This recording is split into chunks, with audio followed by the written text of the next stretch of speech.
everybody, today I'm going to be ranking the Outlaw City rides from worst to best. Now if you're new here, consider hitting that subscribe button and ringing the bell.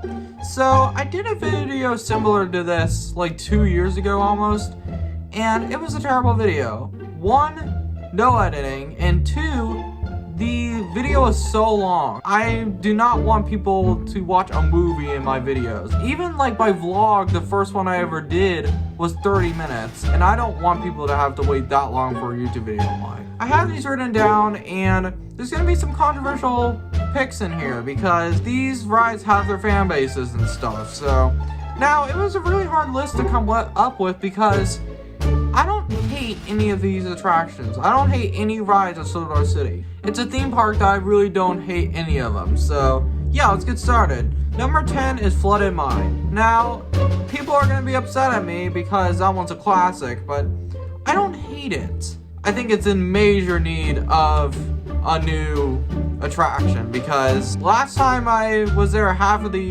animatronics weren't even working, so it's just really sad to see that. But I don't hate it though. None of these rides on this list I absolutely hate. Like Six Flags St. Louis is a different story.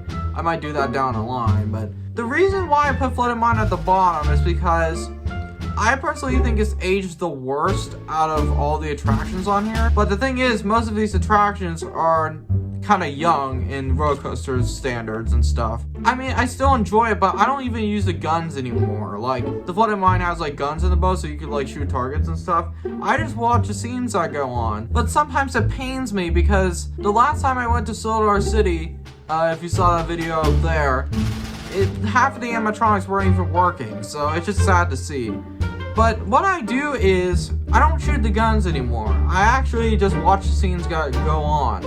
And that's the only reason I'm on it anymore. Actually, no, there's another reason. Is if everything else is closed because of like a thunderstorm or something, that's when I go. I mean, I go every time to Outlaw City and go on Flooded Mine, but it's not like my favorite. That one will probably be getting the axe soon. Yeah, so overall, Flooded Mine it's not a terrible attraction. It's just, it really needs updating, and I would actually want it to be Flooded Mine still, but update the animatronics and stuff because they're really aging bad. Number 9 is Fire in the Hole. The reason why I put it above Flooded Mine is because I like the roller coaster aspect to it. I still think it's not aging that great anymore, and I think it really needs something, and I think I've heard rumors that they are going to be tearing it down and moving it to Fireman's Landing to build a new attraction. So that's what I've heard. So I don't know if that's going to be correct, but if you want to get rides on Fire in the Hole this year, I would do it because it's probably not going to be there much longer. So I feel like it's not that great of a coaster anymore. I want to keep the Fire in the Hole aspect. I mean, it's not like a terrible ride. It's just it's running really rough. If you ride in the back trains, it's horrible. Like, it's almost unbearable. But if you ride in the front, it's not as bad. That's what I've learned. But yeah, so Fire in the Hole, it's a little bit above Flooded Mine because of the roller coaster aspect, but it's probably gonna bite the bullet. It is celebrating its 50th anniversary this year. It's just sad to see that it might be gone soon. So if you want to ride rides on it, do it because it's not gonna be here much longer. So number 8 is American Plunge. Now, I still enjoy American Plunge. That's like the 3rd time I've said that. But yeah, so I still enjoy American Plunge. It's not aging that great either. I mean, it's not as bad as Fire in the Hole or Flooded Mine. But I think now that Mystic River Falls has opened, it's like completely blown out of the water. The only time I've seen American Plunge get busy is when Mystic River Falls is really busy, so people flock to American Plunge. That's like the only reason why I think it still gets busy. I mean, it's not that I hate it. It's just like American Plunge, I'm just there for the plunge, man. Like, the tunnel is cool and stuff, but the plunge is what I'm mainly there for. Number 7 is River Blast. Now, I think this is a really underrated ride at Outlaw City. People talk about Mystic River Falls and American Plunge and stuff. Well, maybe not as much as American Plunge as they used to, but River Blast is actually a good attraction. I actually really enjoy it, and even though it's on number 7, I still think it's not getting as much love as I think it should, because Mystic River Falls exists and stuff. I think it needs to get a lot more love. I just love the idea of shooting each other with water, and I think it opened, like, I want to say in like 2009. I think it's actually a really underrated ride at Solar City. It doesn't have very long lines most of the time, so if you want to get wet in like 10 seconds, you don't even have to get on the ride. You can actually just stand outside of the ride and people will shoot you with water if it's like a 100-degree day, which in Missouri it commonly does. So yeah, so River Blast, I need to stop kissing his butt, but I actually really do like it. So number 6 is Thunderation. I've grown fond of Thunderation. I actually did not, in my tier list video, I actually didn't really like it that much. I think my opinions changed because I've been focusing of it more than a mine train than a roller coaster, and that mentality has actually kind of changed it for me. The Thunderation was actually the first roller coaster that I've ever been on that was like a big coaster. Thunderation, for a mine train, it's actually really good. Roller coaster wise, it's alright. For what it is, it's actually a pretty good attraction. So number 5 is Wildfire. Wildfire is really good. People have actually kind of crapped on the design a little bit. I don't hate it. I don't hate those pretzel loops, like the coaster enthusiasts call it. So I actually think it's a really good ride. And Wildfire is actually the only coaster at Solar City where I leave the ride and go, oh, I kind of need to refresh a little bit, because it actually kind of gets me dizzy a little bit. But then I'm like, whatever. Let's ride more stuff. Wildfire, I think, is really good. It's still getting long lines most of the time.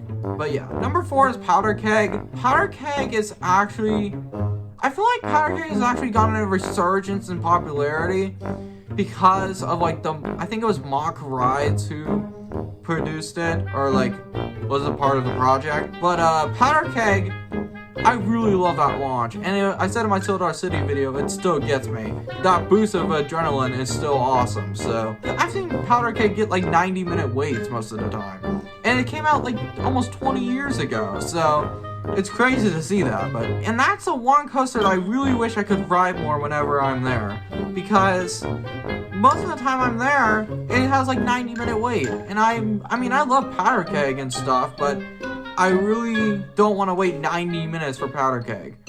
But that's just my opinion. But Powder Keg is a really good ride, so if you can get on it, it's really good. So number 3 is Mystic River Falls. Man, I was in a league where I was really annoyed that when they announced that they would replace Lost River. Because Lost River was my childhood, and I've always been scared of that skull thing, but I really liked it. But holy crap, Mystic River Falls is awesome. I did not think it was gonna be that great because Lost River was so classic. I'm gonna say something that some people won't. Mystic River Falls is better than Lost River. It's so much more thrilling. The layout is so much better. The drop, or like the elevator type aspect where like you get lifted up and stuff. The first time I actually rode it was actually not even a year ago. Because of all the pandemic and stuff, I didn't get to ride in 2020 because the lines were so long, and that's when things were opening up and stuff. I got to ride in the Grad Week documentary, and it was so awesome. The fact that I only had to wait like 20 minutes because everything else was busy, because it was like kind of like a colder day, so people didn't want to get wet. We only waited like 20 minutes, me and our group, and it was awesome. It was worth it. Even though it was a little bit colder than normal, it was awesome. Like, I do miss Lost River a little bit, but Mystic River Falls is just so much better in my opinion. But yeah, number 2 is Outlaw Run. Now, this is the opinion that changed the most. When I ranked Outlaw Run on the tier list, I felt like it was really rough. I don't know if they fixed it, but when I wrote it in my Solar City video, it actually was really good. And I think it actually helped that it was in the dark and stuff, and that's why it was so thrilling and awesome. Outlaw Run is like the best wooden coaster I've ever been on, like by far. I do like wooden coasters, but Outlaw Run just really is awesome, man. It actually doesn't get as long as wait times because it's like at the back end of the park. Every time I'm there, I want to ride Outlaw Run now because it's awesome. So number 1 is Time Traveler. Now, when I first went on Time Traveler, I waited 3.5 hours for it, and I didn't think it was that great. But when I went on it again, I was amazed. I think because I waited 3.5 hours on it, I didn't think it was that great. I think this is Silver City's best coaster, I think, in my opinion. Because people will say Outlaw Run, but I think this is the best coaster Silver City has ever done. The thing about Time Traveler is that when I saw the ads for it back in like, I want to say in 2017, 2018, I actually was like a spinning coaster. It's kind of gimmicky. I thought it was kind of gimmicky. But when I went on it, it doesn't spin nearly as much as you think, and it's actually a good thing. The best part is when it like twists and you like just felt like you're getting thrown off it. It's awesome. But yeah, so Time Traveler is my favorite coaster at Silver City. Like, I think it's the best, one of the best things Silver City's ever done. So yeah, so thank you guys so much for watching. Hopefully we can agree and disagree on the picks I have on here. Thank you guys so much for watching. Peace.